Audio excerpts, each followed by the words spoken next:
Thank you to Jonathan Haley, Big Slate, Knox Media. Thank you for all of this. And to Kristen Majny, thank you so much for coordinating. To our sponsors, Pop Fizz, Honeybee Styling and Design, and Grip, Horizon Grip and Lighting. Thank you guys so much. And I'd like to have our panelists introduce themselves, because you know yourselves better than I do, although hopefully we'll know you a bit better after this. But before we start, my plan is for us to elegantly pass the mic around. That may or may not work, but I figure I will ask a question to someone that it's gonna fit. I'm not gonna ask you something that you're like, that doesn't apply to me. And then once you answer, pass it to someone else who gives you that eye contact that's like, me next, me next. Okay? If you wanna talk, give that person the me next eyes. If you haven't talked in a few questions, I'm gonna call you out. All right? Okay, can we start here with introductions and then we'll go right around? Hi, I'm Robert Twilley. I run Streetcar Entertainment in another company called Mess Hall Media. Prior to that, I was with Jupiter Entertainment for a little over 20 years. My primary focus is in unscripted, long-form programming. We do currently documentary and reality series work for Tubi. That's our main client at the moment.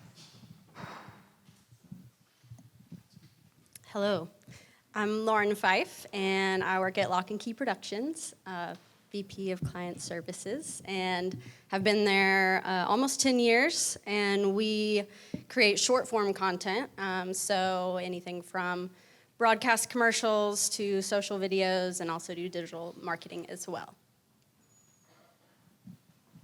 Hi, my name is Edy Recendez. I'm a freelance, thank you, a freelance director, DP, editor, I do it all, you know.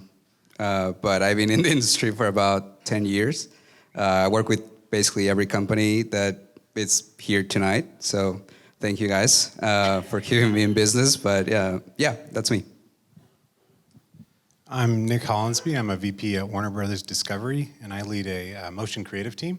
It's a combined team of HBO Max, HBO Discovery Plus, and then a new product called Beam. I've been with the company for 16 years now, through different transitions from Scripps to Discovery and now Warner Brothers Discovery. And it's a newly formed team. It was about a couple months ago, and we went through some really tough transitions and had to downsize quite a bit, and there's a lot of belt tightening, but now we're sort of like moving forward and starting to invest again and starting to build some cool stuff. Hi, everybody. Excuse me. I'm Bob Baskerville. Wow. That was unexpected, but thank you. I've been in Knoxville now for, it's a long time, like 28 years, and I came here from Los Angeles to work in this business, and I was really fortunate, spent a lot of time over at Scripps and then Discovery. I left there about 2 years ago, and I'm now a partner at RIVR Studios, and which is kind of an offshoot of RIVR Media, which is a production company everybody's familiar with at this point. And I'm also, now that Tennessee has really good sports teams, the University of Tennessee, I can say that, because more people are familiar with it now, I'm the co-founder and owner of Rocky Top Insider, which is a digital service, rockytopinsider.com. And so that's been a blast here the past couple of years. You know, that was the reason we got into that 8 years ago. So kind of dabble in a lot of things, but at RIVR Studios, we're just trying to, you know, as Brian said, kind of keep things alive in this market. You know, we've got a lot of talent here. We've got facilities. We want to just keep doing great production here, even though they just shut down the big house over off of Sherrill Boulevard. We just think there's still the opportunity to do stuff in this market. And I think you all agree with me. Yeah, thank you. And for our panelists.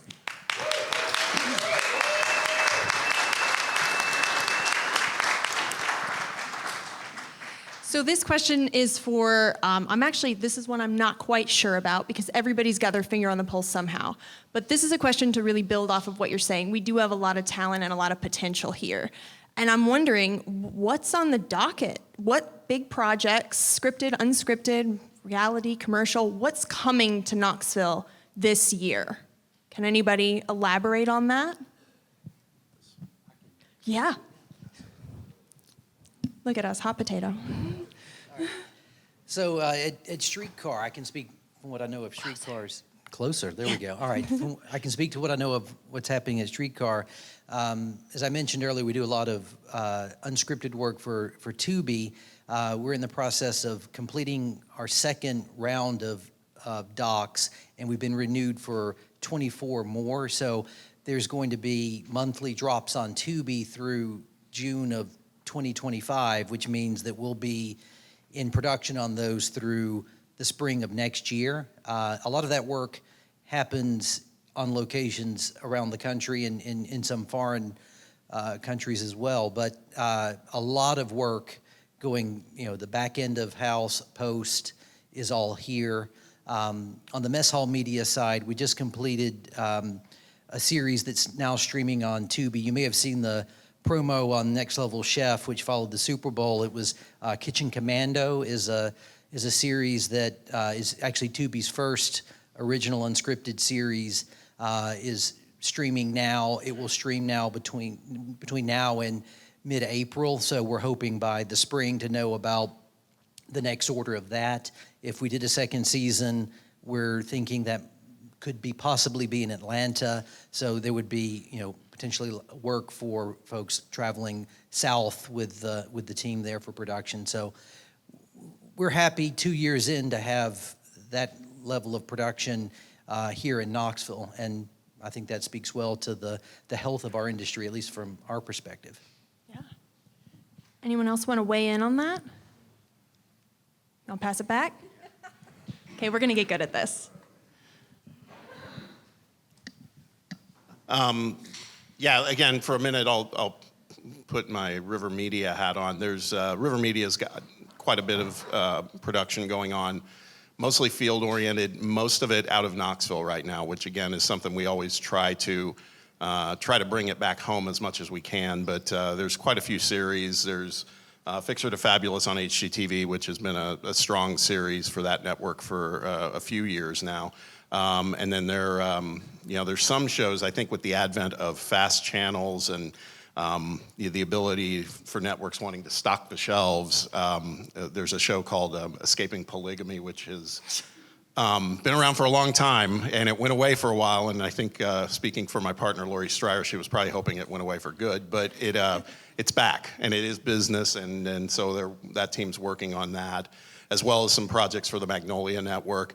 And then we also have a pretty big project that I can't really speak to yet, but it will involve studio work. It's for a pilot for HBO Max, and that we'll be shooting probably in the latter part of April. And my only other thing I can divulge is it includes puppets, and big time puppets, and I'll just leave it at that. So it's kind of an iconic thing, and we're very excited to be a part of it. So that's coming for us, and we hope that will go beyond pilot into a series. So time will tell. Thank you. You want to hop in there? I've got a passion project coming up. It's non-paid, but let me know if you want to help.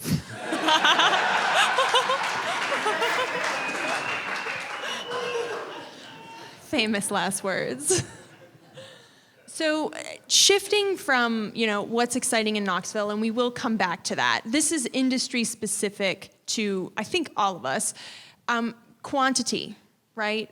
We are now in an industry where networks want quantity, streamers want quantity, and especially when it comes to commercial, just the quantity of content.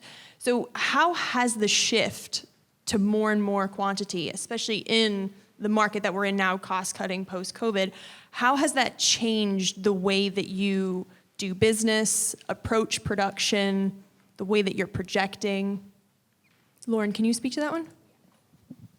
So I guess, especially when it comes to like commercials or just social content in general, or even like a brand video for a company, it's like while, knowing that we're going to be on the shoot for that project, it's like we really need to think ahead of the shoot to think about all those other cut downs that we're going to need to be able to do. And also if that is having to exist in both the 16:9 and 9:16 world, that's a whole nother challenge that is now happening on nearly every single project that we do. So, it's completely changed it from being just like an afterthought of, oh, now that we've created this, beautiful 16:9 video, now we need to cut it down into, 9:16. And so now we just have to plan a lot more ahead of time to be able, on set to make sure that we're getting every single aspect of, what we need for that client. So it has totally changed the, pre-pro process. And then also, are we adding an additional person on set to, ensure that we're getting all that additional content or not? Has it changed the cost of, I would say both ways, cost from the client, but also cost of doing business to essentially double create content? Yes, definitely increase on the edit side. So, we do have to account for that extra edit time and extra, exports and everything that's needing to be pumped out of these, 12 different versions of a video. But, I think that we try and, at least at our company, try and present that in a way of, okay, now we can help you utilize this content. We have this digital marketing side of our company that can help push this out to the people that you're trying to get it in front of. So, it's almost just like a pivot, I guess, from the production company side of now, yes, you're going to be spending more money, but how do we, help you make sure that you're seeing your return on investment? Gotcha. That's awesome. I'm wondering, Nick, will you weigh in on this? Just your experience, because you're kind of in the thick of major streamer, and are you dealing with a quantity situation where you're trying to acquire, make? Sure, I see it as like different types of videos, and it's not that there's more and more quantity expected of the same people. It's like just a bigger pie with different kinds of content. Because, I used to work a lot with digital videos, and it was a really good chance to publish a lot of different things that wouldn't have a platform before. So I see it, maybe from my perspective, as a chance to do some different things that might have shorter production cycles and just a different kind of content, I guess. So I see more of as an opportunity than like as a disadvantage. That's awesome, yeah. Anybody else want to weigh in on quantity? All right. So this is for my tech nerds, if there are any tech nerds on the stage. What are some of the new technologies that you're starting to use that you are really excited about for the future? Edy, you looked like you had something to say. I got to think about that. It's kind of an overwhelming question because there are lots of examples. Yeah? I think the biggest technology shift is probably in the sharing of creative across different mediums. And it sounds like kind of complicated, but basically, whereas before there were very independent groups doing graphics packages for different places, I feel like now there's an opportunity for a single creative to do packaging and show graphics and everything else from the same skill set because the technology allows you to do it because it's some of the same software. The Adobe Creative Suite, you can do so much just with that, that it makes creatives cross mediums a lot easier. And I've definitely seen that in our business in the way that we do things, and I think it's probably true everywhere. But so that's one thing. Yeah. And then also in the quality of screens and the quality of distribution, streaming quality, all of that has really changed things too. Yeah. And I think we're seeing that we're starting to see some different ways people are viewing things too, with like some AR experiences and other things that as a nerd I'm excited about. Yeah, so. That's awesome. Yeah, I think in this industry, either you innovate or you die. So it's one of my passions is to experiment with new things. And lately, I've been experimenting with this software called Unreal Engine and tried to actually shot my first commercial last week, where we shot everything green screen, and then later in post, I can just find whatever background I want in an environment that I created, and basically, 90% of the commercial, everything it's basically a video game environment. And it's crazy, but that's kind of where it's going now. And then, everything I'm saying tonight was written by ChatGPT, so that's another thing. And then, Midjourney is another tool that I'm using now to create mood boards. Yes. To where before, if I wanted to look for a person riding a bicycle during sunset in Florida, you have to be very specific through your Google searches and all that kind of stuff. And now you just type a prompt and you can come up with any image you want. So for mood boards and stuff like that, storyboards, it's amazing. Yeah, that's some of the things that I've been playing with recently. That's awesome. So, Edy, since you have the mic, I'll ask you a follow-up question, and then anybody else can weigh in on this. This is for independent filmmakers in the room. For people who are trying to get projects off the ground, shorts, pilots, features, teasers, sizzlers, whatever it is, do any of you have advice for what you should or should not do when it comes to funding, getting cast and crew interest, working with a team, and getting local support? I don't think I'm the right person to answer this, but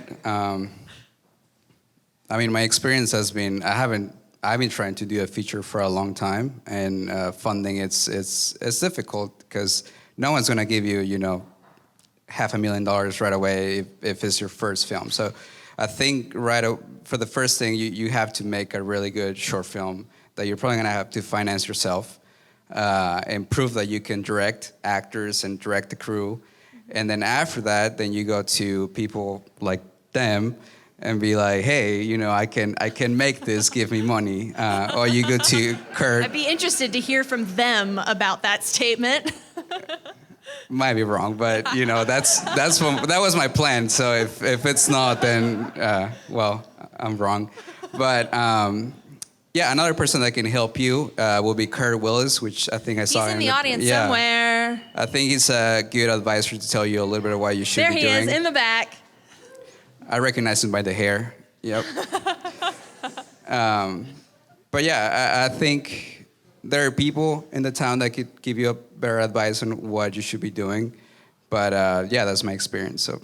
Yeah. Can I hear from them a rebuttal? You want that?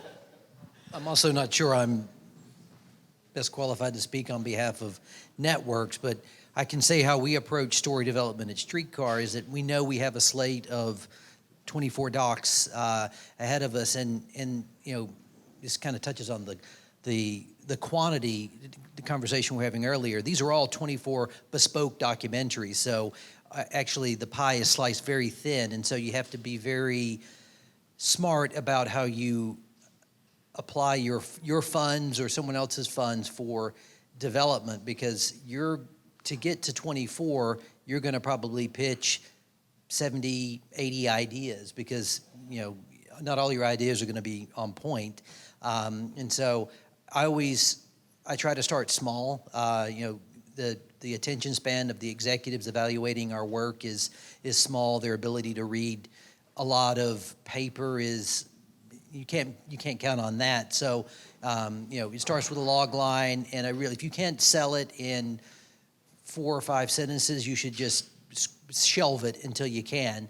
And then once you've got the interest, it's time to really invest the more time and money in the and paper seems like an old-fashioned way of approaching it, but just getting it out there in paper and understanding how your project's going to be executed is crucial. I mean, you can shoot a beautiful sizzle of something that could never be made. So I start kind of old-fashioned with paper and conversations, and then if the opportunity merits, then you look at sizzle reels and proof of concepts and whatever else. But you've got to be judicious with your resources and your own personal time. Yeah.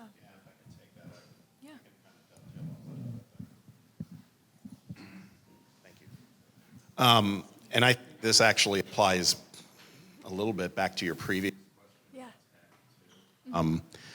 I think that Robert really hit the nail on the head, and particularly from a production company side of things, making the most out of what you have and your resources and keeping it lean and working smart and all those other things. Those are absolutely critical, and that's not a revelation. But when when you were asking about tech, for example, I came from a place, to Nick's point, that really was very much enterprising in that space, and you can do that when you have I wouldn't call it the comfort, but you have the heft of a big corporate machine. These smaller production companies, I can speak for RIVR, we would love to be as out there on the tech side as possible, but we have work to do, and we have limited budgets. We have networks that are coming back regularly saying, this is too much, costs too much, you got to cut. So what you do is, like we all do, at some point or another, you revert back to what works and what gets you through the moment. So, and that's a challenge. So, Edy, to your point, for, these production companies wanting to take a chance on an independent filmmaker or something, it becomes that much more challenging, because if you're in that chair, there's all these other forces at play of, I've either got to hit it hit it right in the sweet spot for us to actually make money, and also hit it in the sweet spot to make sure your client's happy so they come back and renew and all those other things. This has been pretty fascinating for me to watch these last couple of years, because I sat on the other side. I used to buy shows, and now I see it, and it's like, it is not for the faint of heart. You guys that are all working in it, it's very, very trying at some point. It's very liberating at some point too, but that's the biggest challenge. Is you're a really important part of the food chain, but you're kind of, I wouldn't say at the end of it, but you're at a point where you can't spend too much time. Jonathan and I have talked about this before, and I've talked to some of my other colleagues from around the country. It's like, this is great that you're opening the studio. When are you going to get a volume stage? And it's like, oh, yeah, give me $250,000 and we'll slap one in right there. I would love to do that. I'd love to investigate that, but we can't do that. We gotta get moving first and build some scale, and even that's not a guarantee. So anyway, I hope I didn't drift too far off of the question and Edy's initial response, but from our side, it's definitely a challenge. It sounds like it's a lot to take a chance on an independent piece when your bread and butter is client work. And I'll pivot into that, and I want to talk about client services, because I think everyone here has clients of all different sizes, from major network clients that you're selling whole shows to, that you're selling 24 docs to, that's awesome, to also, doing commercials, doing social media content, things like that. So can y'all share some of your client services tips, the way that you interact with clients, that you manage the client experience and keep them coming back to renew? Y'all want to pass it down, and then it'll make its way back? Dive in. It's tough. It's just, Robert's probably got much more experience doing this than I do. Again, I've been on the client side before, not so much on the client services side. Well, what's it like to be a client? Well, it's a lot easier. Just being candid, it's a lot easier, because you have the checkbook, and so I don't know. I think our approach, and I know, again, I'm speaking for Lori and her team, who do a great job. It's, you get in the door, you kill them with kindness, but you also develop a rapport so that at some point you're able to say, permission to speak freely, because we don't think this works. But it takes some time to get there, I would say. It's not that simple. You can't just go in and roll in that way, Right. Unless you're, with one of the massive players in the industry. It just doesn't work that way. Yeah. So.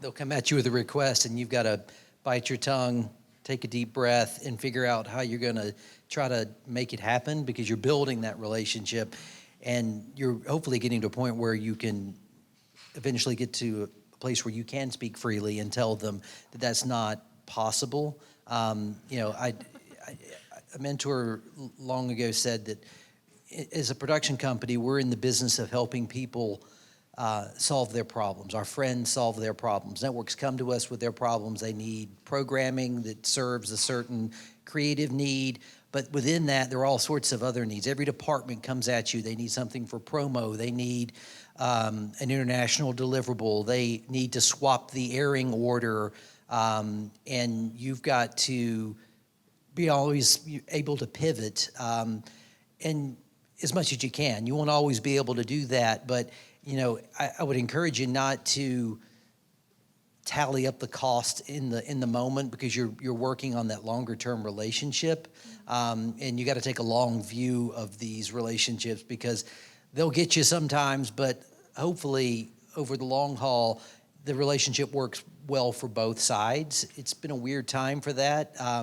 Networks are really struggling to, just hold their own staffs, but they're cutting costs wherever they can, and they're looking to you to do free work a lot of the time, and you have to figure out how to navigate that, but always keeping that sort of longer view in mind, because the relationships you're building are critical, and these people won't always be at the company you're serving now. They'll go somewhere else, and you want to take that relationship to their new space. So. It's a complicated thing, but if you navigate it right, it can pay off for you. And there's those moments, there's those moments that, I think, and Robert, you told me if I'm right or wrong, that if it's all breaking right, at some point, those networks or the clients will call you and they want you to speak freely. I mean, they're like, we need your input, we need you to help us. And that's happened before. That's a gratifying feeling, but a lot of times they'll follow up with, but we don't have any money. And when you're calm in a crisis, because what they're putting on your shoulders really creates a challenge for you often, they come to you because they can trust you. And like, we've got a need in the fourth quarter, and I know it's 10 weeks, 12 weeks away, but we need a fast turn. Can you do it? And they find ways of paying you back. The good ones do. I mean, sometimes you'll get burned and you just learn and move on, but just definitely take a long view of the relationships you're building, and don't always look to be made whole in the moment, because that's not always going to be possible. Yeah. Lauren, can you speak, as you're head of client services where you are, right? So Yes. From a more commercial side of things, tell us about that process. Yeah, it's been a long journey, but I feel like really it's just about furthering relationships and, getting to know your clients and find out, what they're like, and having normal conversations with them along with business conversations. But I would also say, whenever you're angry, you should always read that response email like 3 to 5 times before you send it. But yeah, I mean, so much of working with clients it can be frustrating at times. You're limited on, what they're asking you to do, or how much they're, willing to give you for what they're asking for. So a lot of it is, kind of biting your tongue and being able to quickly offer rebuttal, ideas as to, okay, you're asking for this, but, that I feel like I would rather recommend X, Y, Z, and here's why. And so at least in my experience over time, it's being able to quickly come up with those ideas and confidently, present them. And that's kind of the way that you eventually, kind of win them over, I guess. Yeah. And then, for us, it's really important, which, we're a small production company in town, but for us, it's really important for the project manager, or producer that they're in touch with a bunch beforehand to also be on the shoot and be involved in the edit and post and everything, so that then, that voice is consistent throughout. So the client is communicating with the same person the whole time. They're furthering that relationship, and I think that we've kept majority of our clients over the 10 years that I've been there, and I think that kind of speaks to itself is, we really try and work on that culture relationship, and the way that we present ourselves on set. Also, I feel like our clients want to be friends with us too, and so, that's kind of the goal. Yeah, that's awesome. So we've talked a little bit. Did you want to talk? Did you want to go? All right. He doesn't it's all want right. to talk to clients. It's all right. You'll probably want to weigh in on the next one. So this one might be a tougher question, but I think it's really relevant to a lot of us in this room, and that the day rates in Knoxville are typically lower than nearby production markets. It's hard to Yes, thank you. Can I get an amen? So we can't compare ourselves to Atlanta, but our day rates here are low. And so what can we do as a community to steadily start to raise those up, especially when it comes to our local talent, above and below the line? Well, first of all, you don't know my rate, so. No. Inquire for pricing. I think the main thing is to elevate the quality of work. We have to start comparing ourselves to Atlanta, to Nashville. We have to start creating content. I hate the word content, but stuff, content basically, that it's at the same level as Nashville, Atlanta, even New York or LA. We have to start being the small town that only does certain type of stuff and is cheaper than everyone else. I feel like we gotta start branding ourselves as we're on the same level as other parts of the country. Can we have your 10-point plan for that, please? I'm gonna pass the mic to Bob. No, really, I think a decent follow-up question to that, and I want to continue talking about day rates, is the quality of work. How do we elevate it? How do we brand Knoxville outside of that small town? Because a lot of great work comes from here, but I personally have not seen all of it, so I can't speak to it. But I would love to hear just if you have anything in mind about elevating Knoxville's production. And I'm speaking from the the commercial side. I feel like we're in that world of social media, and we're the ones delivering the 9x16s, and which is kind of where the the commercial side is going. No one is really asking for 16:9, 500,000 commercials anymore. Everyone's into the 9x16. So it's kind of we want to try to elevate and do those bigger productions, but at the same time, it's clients are asking for the smaller stuff. So it's kind of hard. Mm-hmm. What was the question? Just if you have ideas, opinions, or a vision for how, even just a way that we can elevate the quality of work coming out of Knoxville. Yeah, I think just convince the clients that they shouldn't go to a production company in New York or Atlanta to do their 30 or 1 minute commercial, that we are capable of doing that production, that we have the talent, which I honestly think we do have the talent. I work with with so many people in this town that are really professional, really good at what they do. So I think it's just a matter of convincing those ad agencies that they shouldn't go to Atlanta or New York or LA to make their big commercial, and we have to do the TikToks. I feel like we need to convince them that we're capable of doing those big productions and we have the talent. So I think that's what we should do. Yeah. I can say that day to day we use a lot of day players who are on a day rate, but I will say, for camera department, our DPs, I see what we pay nationally and I know what we pay locally, and I would say they're on par. So I accept the point that certain positions are lower than the national average. I would say that one of the things that historically has attracted business to Knoxville has been a lower cost of living. You see a lot of people relocating from other parts of the country to be here, and often they are coming here for a quality of life change,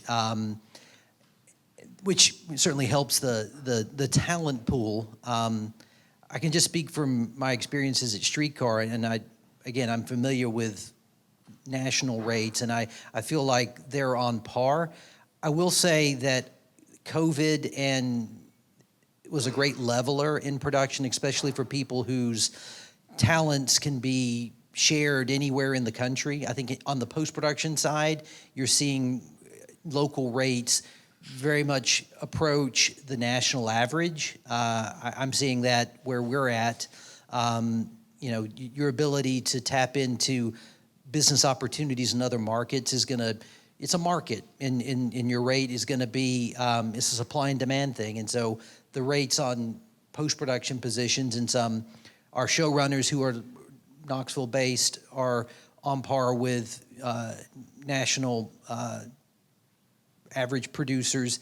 I think the demand has got to increase here for you to see the rates become more competitive, because it is a market. And I mean, we don't like to think of ourselves as commodities, but you can't demand the rate if the competition's not there to give you that opportunity.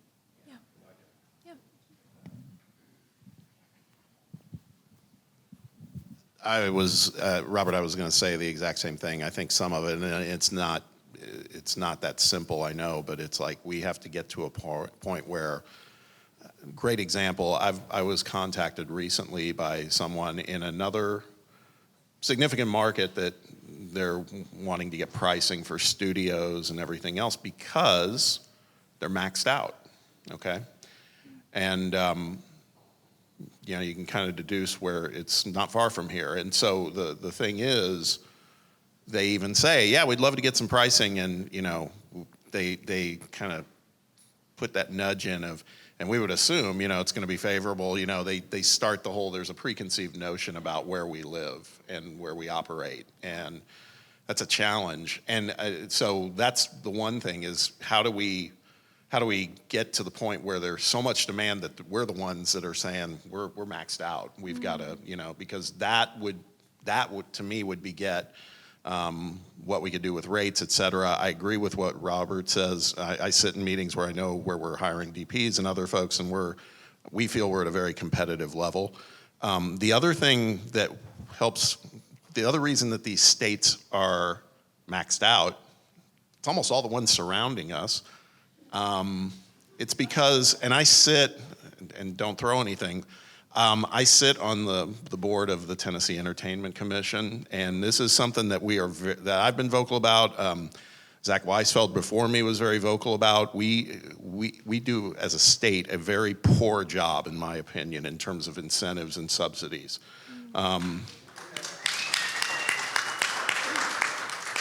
And every time I bring that up, you get the collective.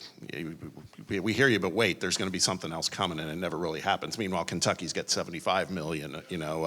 Oklahoma, I just saw a story where they're just blowing up in terms of state funding, and that, to me, will be what helps drive some of this. But we're not there. We just aren't, and I don't know if we can get there. There's no signs, from my perspective, sitting on that board, that's going to turn dramatically in the near future. So that's another challenge that we'd love to be as competitive as possible. In many instances, I think we are, but that's, again, for all the great things that we love about this market, living here, the work, the caliber of people that work on the things, there are obstacles for sure. Yeah. One of the reasons that Kitchen Commando, our series on Tubi, shot in... We're recording. All right. So one of the reasons that Kitchen Commando, our series on Tubi, shot in the D.C. area, there were a number of factors, but one of the decisions about where we were going to shoot that came down to tax credits, and there were tax credits in the D.C. area that we were able to take advantage of. If we do another season, Atlanta would be on the list. Other cities not named Knoxville would be on the list because there's no tax credits here that we can meaningfully take advantage of. And I've put Knoxville forward. It'd be a great place. It's got a great food scene. Kitchen Commando would be the perfect, Knoxville would be the perfect place for Kitchen Commando. Like are there tax credits there? We think there would be. I'm like, well, surprisingly, no, there aren't. And given the size of our production community, it's inexplicable, but it's the reality. And I think that's why cities around us are eating our lunch. I get that. And because we can't control the government, unfortunately,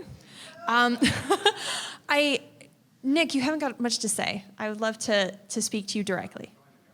No, not about controlling the government. I want to talk about something we can control, which is the quality of our work. We have a lot of talent. There's a lot, the most of the talent is in this room. Oh my God, there's a lot of people here. There's a lot of talent, but I think everyone here knows that there's a difference between a talent and a professional. Someone who can be a freelancer or part of a team who can do not just the hard skills of what you're good at, but the soft skills of whatever it takes to be part of something, to be accountable, to have integrity. And so I want to start with you, and then anybody else can weigh in. What do you look for when you are hiring for a team, whether freelance or employees? Yeah, I mean, the first thing is just the soft skill of just not being a jerk, because there's so many high-pressure situations. And that's why, I mean, I do love working with all of the production companies we have in Knoxville, because they tend to not be jerks. And maybe that has to do with the rate thing too somehow, because people don't necessarily, always ask for sometimes what they could, because they tend to be nice, but also they tend to be collaborative. And I feel like that's one of the most important things, is like, when you have to be up all night in a hotel room, are you going to be somebody that's part of the problem or part of the solution? Are you going to be creating new things, or are you going to be trying to argue about how you got to that position? And quite literally, as an example of something, that has happened where I'm like, this is a good group, I want to keep working with this group. And from that point forward, it's like, you've either got a client or you've got a hire or whatever, that's kind of like, you earn a certain level of respect after you go to that part where you're not part of the problem, you're always part of the solution. So I think that's definitely number one. And then number two is just honing your craft and getting better at your skill. I mean, that's definitely super important. And people that take the extra time to learn the new tools and new techniques and stay current with, graphic design, it's super important as well. Yeah. Somebody else weigh in here? Yeah, the question was, what are you looking for when you are hiring beyond talent? I'm usually not hiring. I'm being hired most of the time. But I mean, he kind of got out of the park. 50% is not being an asshole, and that will get you out the door. And then the other part of it, again, is it's being somewhat decent, but also try to get better. I feel like another thing is like to the rates is like, let's try to keep improving. Even though we are really talented, like you're saying, I feel like you can always get better to keep that level going up. And again, that will attract more clients down the road.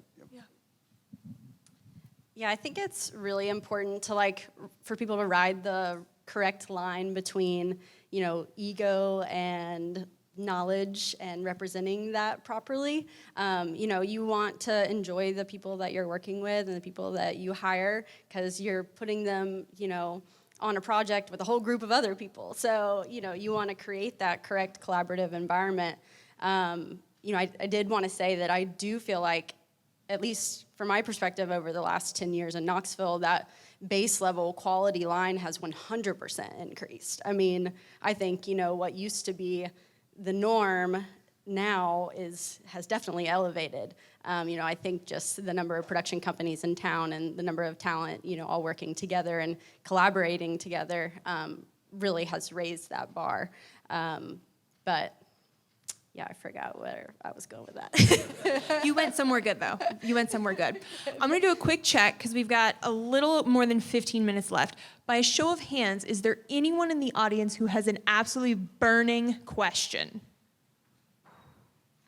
Okay, so there's a couple of you. Cool. So I'm going to ask one more question from the list, and then I'm going to take as many from the audience as I can. Is that cool? Are we good with that? Okay. Don't ask anything rude or mean, all right? Don't do it. So my final question for the panel is, what are the gaps in the Knoxville production market? What are the gaps either in talent, in facilities, in technology, in industry? Where are you like, there is a gap in the market and we need to fill it?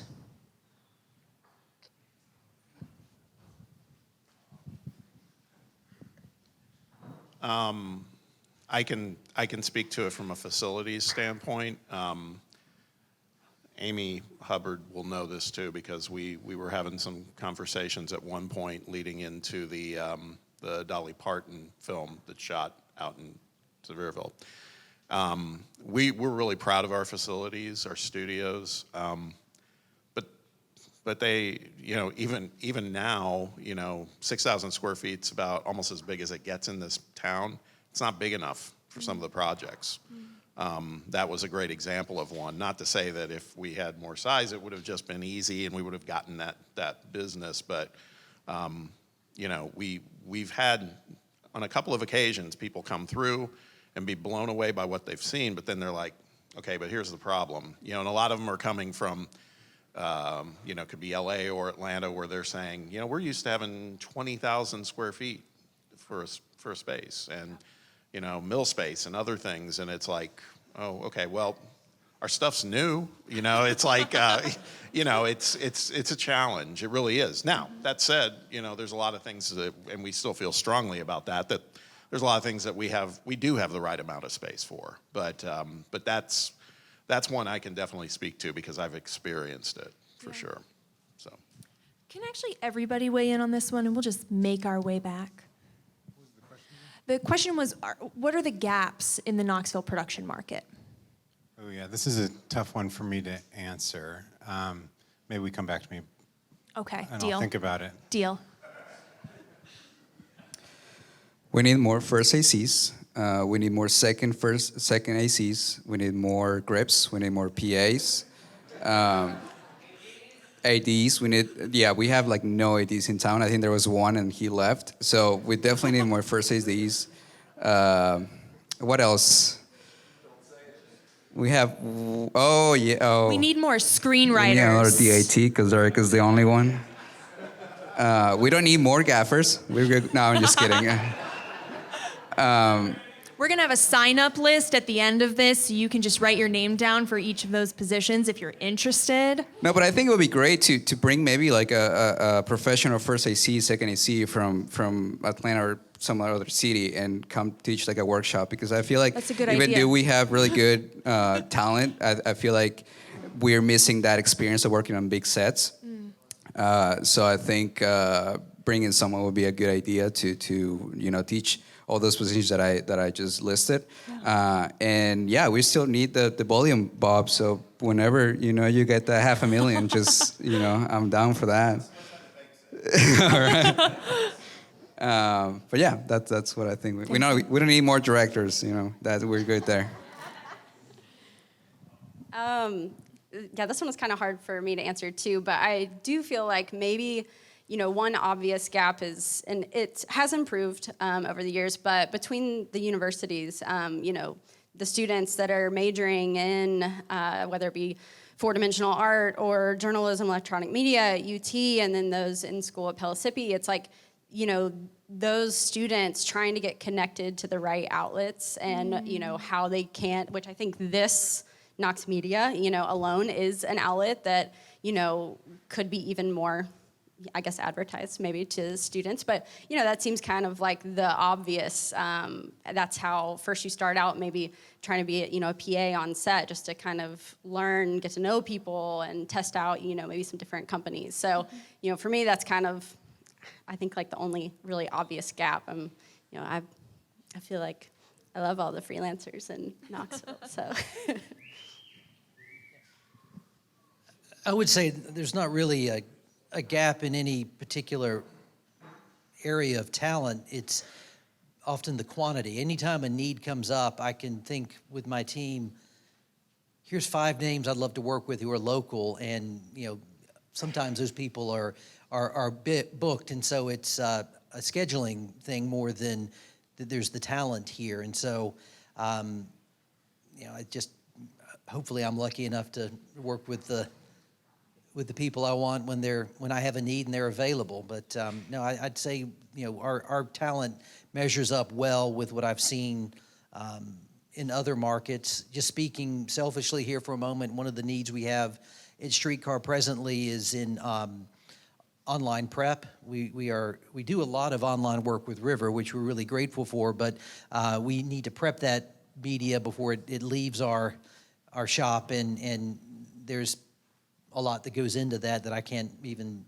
comprehend, so I won't go into details, but yeah, that's an area, and we've somewhat struggled there to find the right skill set. A lot of people who are interested, and we do like to mentor and help people find their career paths, but when we have an immediate need, we need to be able to put someone in the chair that we know can get the job done. So that's an area we're personally looking at right now. As we're growing, we hope to add more staff, but I'm very proud of the talent that's here locally. Awesome, thank you. You ready? Okay. Talking about gaps in the market. Something Lauren said really resonated, which is like the fact that it's hard for me to answer is probably worth noting, that events like this help connect and know the latest and greatest of who's out there. And in my corner of the world with motion graphic artists, like we have a fair amount in Knoxville. I feel like I wouldn't say there's a gap there. But I would say that the fact that there's not as much opportunities to connect and for on the client side to get to know everyone better and get to tour the new studios and get to do that kind of stuff, that's probably what I would point out. And something I thought was important to say is that events like this is very useful for that, and one reason why I'm happy to be a part of it, and one reason why I want to be included. So, yeah, I guess I'll say that. Well, we will keep them coming, and I'll be on you for that list, Edy. I want that list.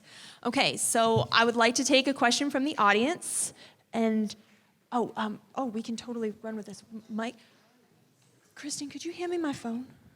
I want to take a picture of this enormous crowd. Yeah. Hi. Yeah, my question's for the group. Edy, what's your availability March 13th through the 16th? No, I work with Loch and Key, I work with Lauren, and I'm really curious. For years here in the market, I've described our market as being very segregated. There's kind of the commercial marketing, branding, people, companies, and then there's the TV, documentary, film production. But I'm really interested. I feel like in the last few years, we're starting to see like a desegregation of those two. Pop Fizz, for one, has done a ton of great work in the digital space.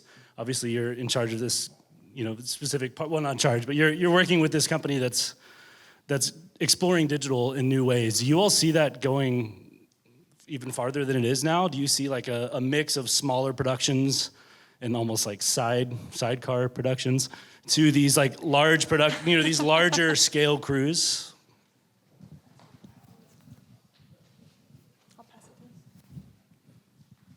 I've necessarily thought of the market as being segregated, but I take your point, and just looking at the post side, like the tools that often when I'm talking about our needs in post production, it comes down to a conversation about what are you editing on, and speaking for myself, and I think RIVR, we're exclusively Avid based, and while it's just a tool, it's a very important tool that we need someone who has that experience, working at there, and other shorter form projects use, maybe it's Premiere or Final Cut, and there's a technology or a language difference that sometimes separates us. But on the camera and on production side, I see us working with people who work across all sort of genres in Knoxville. So, my experience of a wall in production tends to come down to that, what I just explained with what tools you're using to deliver the end product. Yeah. Anybody else on digital and where it's going from here? I can take another from the audience. Somebody raise your hand right here in the hat. And you can introduce yourself if you'd like. Hi, I'm Buddy. I'm a very big fan of AI myself. Edy, you were mentioning using Midjourney.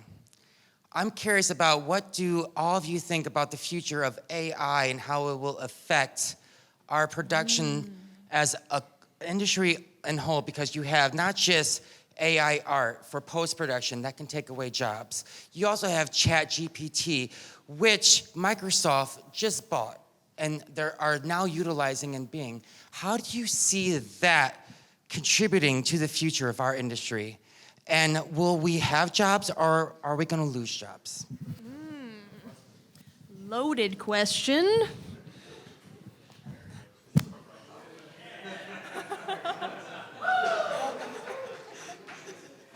I mean, I think AI is just another tool. And like, you know, for an example, remember when the 5D Mark II came out and it kind of took jobs from people, you know, that we were used to shooting on film and big cameras, and then all of a sudden this tiny camera was available to a bunch of people.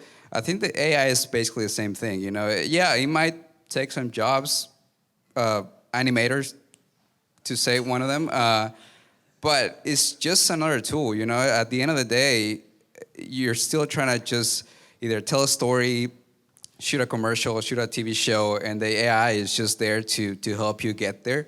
You know, if ChatGPT, you know, I use it to write scripts, and ChatGPT, yeah, it's great, but you know, it gives you pretty stupid answers sometimes. So you gotta like, you know, feed it, and then get some stuff back from it. And same thing with everything else. You know, you're never gonna get, well, probably next week something is gonna be perfect. But so right now, I you know, use those AI tools to their advantage. They're probably not gonna take your job for at least another month. But you know, right now, take advantage of them because they're pretty great. So, yep. Fighting over it. This draws some parallels to me at a different time, and Brian can probably sympathize on this. Because I hear a lot of the same things when they talk about AI and ChatGPT, and I believe, and of course I might be dumbing it down, but I do believe that some of this is, just like Edy said, it's another tool, but for all of you, pay as close attention to it as possible and adjust and pivot and do all those things. Cloud, okay? 10 years ago, at least, you know, I had this kind of a conversation. You know, Brian had hightailed it out and realized there was a better world out there. But I was the CIO for Scripps at the time. And there was a big faction of people who, you know, we talked about cloud migration, and it was like, you know, we're not saying it's cloud or die. It's like, but, you know, it's got to be a significant part of our toolkit for our future, okay? And so, again, adapt, understand that. That doesn't mean necessarily jobs are all going to be eliminated. There may be some, but it's really about, again, you know, it's kind of like you got to, and I'm not saying, buddy, that you've said this, so don't take it this way. But I've dealt with other people who do the whole, you know, get off my lawn approach to this stuff, and it's like you're not gonna survive that. Then you just, that's, you know, and so all of that to say, I really don't know. What?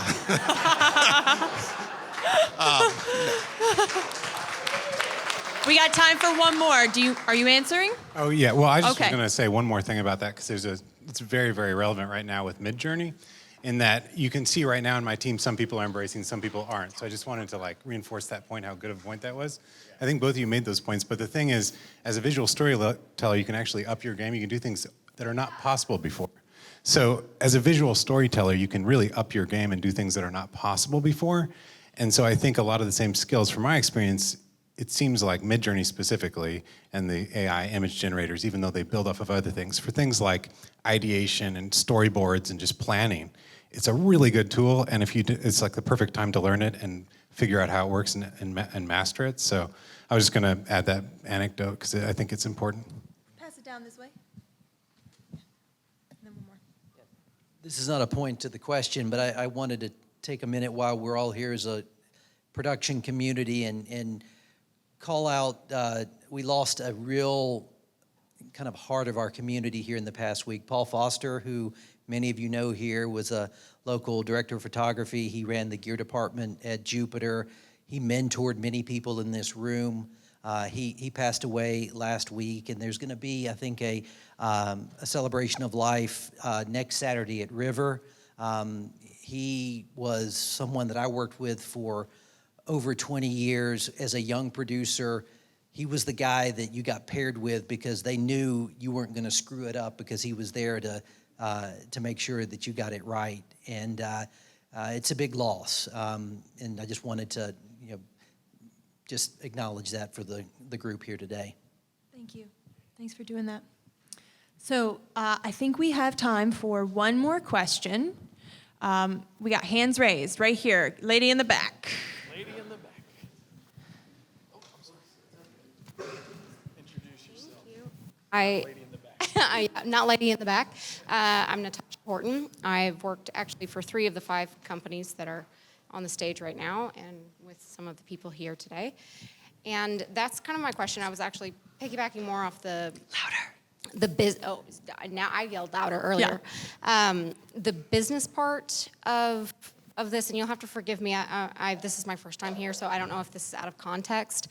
But for those that of us that are more intertwined with the business portions of the media industry and producing in various aspects, how do we as those individuals bring other companies here to bridge that gap now that Discovery has been downsized so much that we have all this talent and nowhere to go?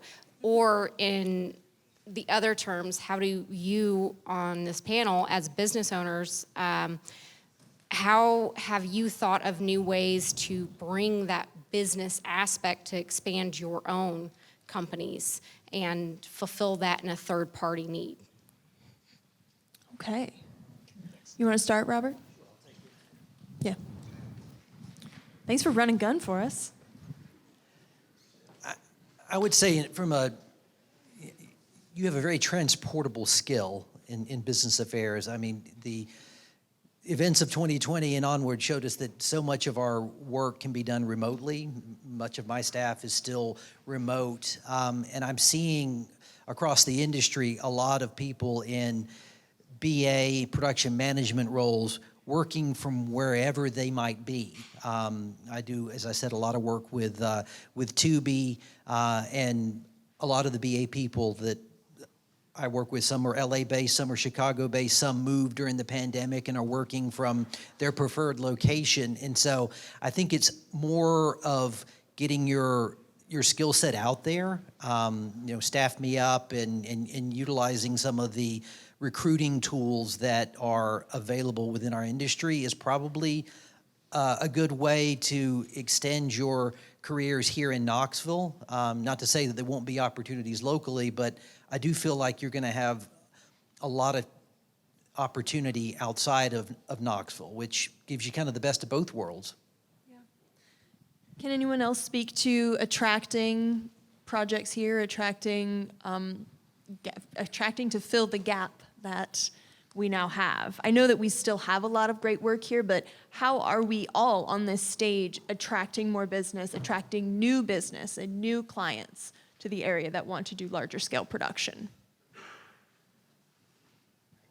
I can speak for my experience. Yeah.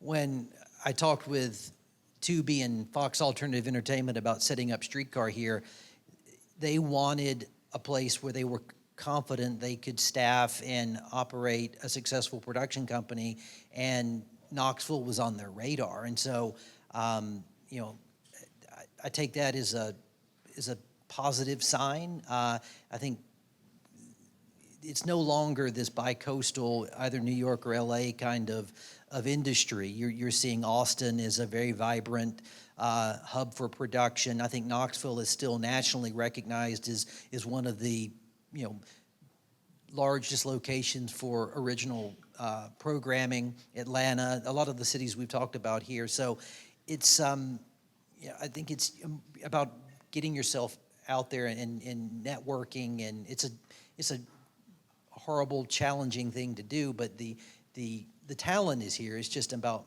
getting your skill set out there so you can get an opportunity. Yeah. Anybody else down the line attracting attracting clients, attracting for commercial too, not just for, unscripted, scripted?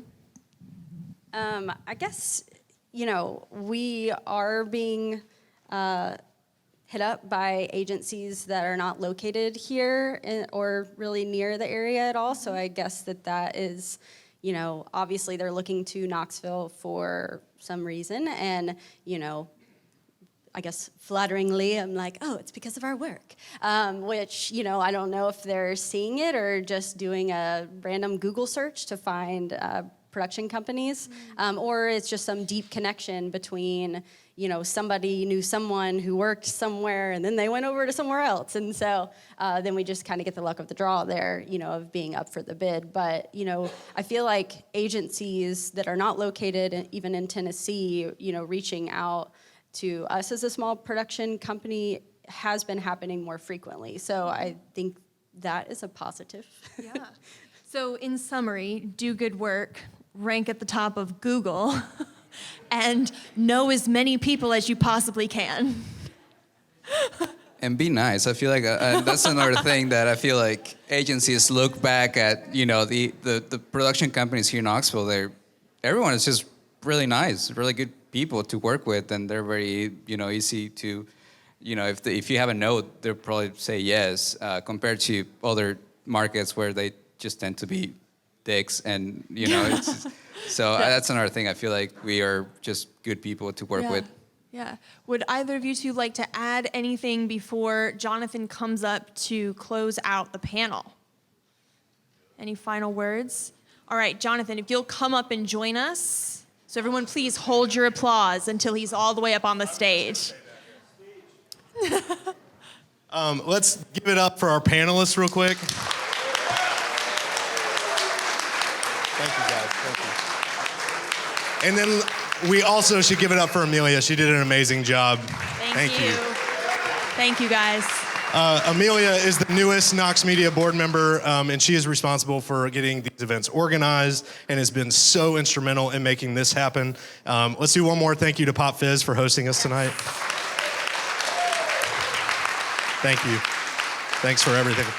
And I'll keep it quick because I know you guys have given us a lot of your billable time. So thank you guys for coming out to Knox Media. There's a lot of new faces here. We do these monthly. That's the idea.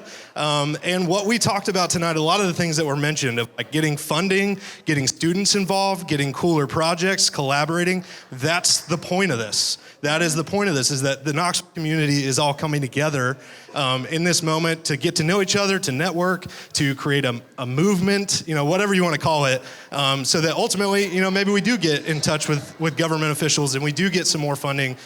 We do give students opportunities. So again, thank you guys for coming. The next event, I'm losing it. There we go. The next event I'll mention is March 26th, and it's going to be at Scruffy City Hall downtown. We'll probably have a sponsor because Marshall Graphics has been killing it with sponsors for free beer, so had to shout out to them. And it's March 20. What? Oh, yes. Thank you. And then please sign the list at the back. If you made it in late, make sure you sign the list in the back before you head out tonight. So that's March 26th. It'll start at 5. We'll just hang out and network and get to know each other. So more time to talk. So thank you guys. We'll see you then. Thank you guys so much.